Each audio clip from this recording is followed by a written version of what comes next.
ഭാര്യ ഭർത്താവിനെയും ഭർത്താവ് ഭാര്യയെയും ആത്മാർത്ഥമായി സ്നേഹിക്കുന്നില്ലെങ്കിൽ ആ ദാമ്പത്യ ജീവിതം എങ്ങനെ വിജയിക്കാനാ? വിവാഹത്തിന്റെ മുമ്പ് സ്ത്രീയും പുരുഷനും അവരുടെ മാതാപിതാക്കളുടെ വീട്ടിൽ മകനോ മകളോ ആയിരിക്കും. എന്നാൽ അവരുടെ വിവാഹശേഷമാണ് അവർ ഒരു ഭാര്യയോ ഭർത്താവോ ആകുന്നത്.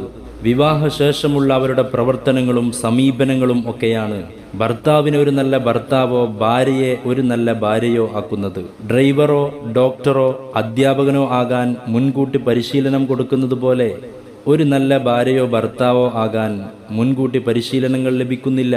സാഹചര്യങ്ങളും സന്ദർഭങ്ങളും ഒക്കെ നോക്കി സ്ത്രീയും പുരുഷനും സ്വയം തയ്യാറെടുക്കേണ്ട ഒരു മേഖലയാണിത്. ഭാര്യയും ഭർത്താവും രണ്ട് ശരീരമാണെങ്കിലും മനസ്സ് ഒന്നായിരിക്കണം എന്നത് ആദ്യം നാം മനസ്സിലാക്കണം.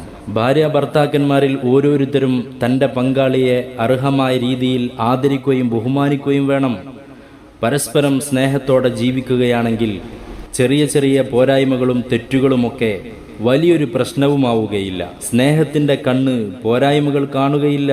ചെറിയ ചെറിയ തെറ്റുകളും പോരായ്മകളും ഒക്കെ കാര്യമാക്കാതിരിക്കുകയും പൊറുക്കുകയും ചെയ്യാനുള്ളൊരു മനസ്സ് കാണിച്ച് ഭാര്യയും ഭർത്താവും പരസ്പരം മനസ്സിലാക്കാൻ ശ്രമിച്ചാൽ വിജയകരമായ ജീവിതം നയിക്കാൻ സാധിക്കും.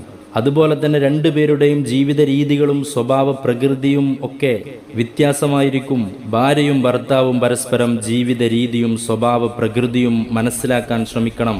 അതുപോലെ തന്നെ തൻ്റെ ഭാര്യയുടെ ജീവിതാവശ്യങ്ങൾ നിറവേറ്റിക്കൊടുക്കൽ മാത്രമല്ല, ഭാര്യയുടെ നൈസർഗികമായ കഴിവുകളും ശീലങ്ങളും മനസ്സിലാക്കുകയും അവയെ അർഹമായ രീതിയിൽ ആദരിക്കുകയും ചെയ്യുന്നത് ഭർത്താവിൻ്റെ ചുമതലയാണ്. പുരുഷന്മാർ പൊതുവെ ആധിപത്യം പുലർത്താൻ ആഗ്രഹിക്കുന്നവരാണ്.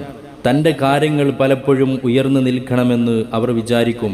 എന്നാൽ വിവാഹശേഷം ഈ മനോഭാവത്തിൽ നിന്നൊക്കെ മാറ്റം വരുത്താൻ ശ്രമിക്കണം. ജീവിതത്തിലേക്കൊരു ജീവിത പങ്കാളി കൂടി വന്നിരിക്കുകയാണ്.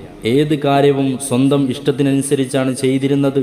ഇനി ജീവിത പങ്കാളിയുടെ ഇഷ്ടം കൂടെ കണക്കിലെടുക്കേണ്ടതുണ്ട്. കുറഞ്ഞ ദിവസങ്ങൾക്കുള്ളിൽ തന്നെ ഭാര്യയുടെ സ്വഭാവവും പ്രകൃതവും മനസ്സിലാക്കാൻ ഒരു ഭർത്താവിന് സാധിക്കും. ഭാര്യയുടെ സ്വഭാവവും പ്രകൃതങ്ങളും വികാരങ്ങളും മനസ്സിലാക്കാൻ ശ്രമിക്കുന്ന പുരുഷന് സന്തോഷകരമായ ജീവിതം നയിക്കാൻ ചിലപ്പോൾ സാധിച്ചെന്ന് വരില്ല എന്നത് ഒരു യാഥാർത്ഥ്യമാണ്. ഭാര്യയുടെ ഏറ്റവും വലിയ ചുമതലയും ഇതുതന്നെയാണ്. ഒരു ഭാര്യ തൻ്റെ ഭർത്താവിൻ്റെ സ്വഭാവ രീതികളും വികാരങ്ങളുമൊക്കെ നല്ലതുപോലെ മനസ്സിലാക്കണം. ഭർത്താവിൻ്റെ മനസ്സിൽ തോന്നുന്നത് എന്താണോ അത് തന്നെ ഭാര്യയുടെ മനസ്സിലും സന്ദർഭോചിതമായി തോന്നാൻ സാധിക്കണം. ഈ രൂപത്തിലൊക്കെയുള്ള ഒരു ഏകീകരണ ഭാവം ഭാര്യയുടെയും ഭർത്താവിൻ്റെയും ഹൃദയങ്ങൾ തമ്മിൽ ഉണ്ടാകാൻ കഴിഞ്ഞാൽ ആഹ്ലാദം നിറഞ്ഞ ജീവിതം നയിക്കാൻ അവർക്ക് സാധിക്കും. അള്ളാഹു തൗഫീഖ് നൽകട്ടെ.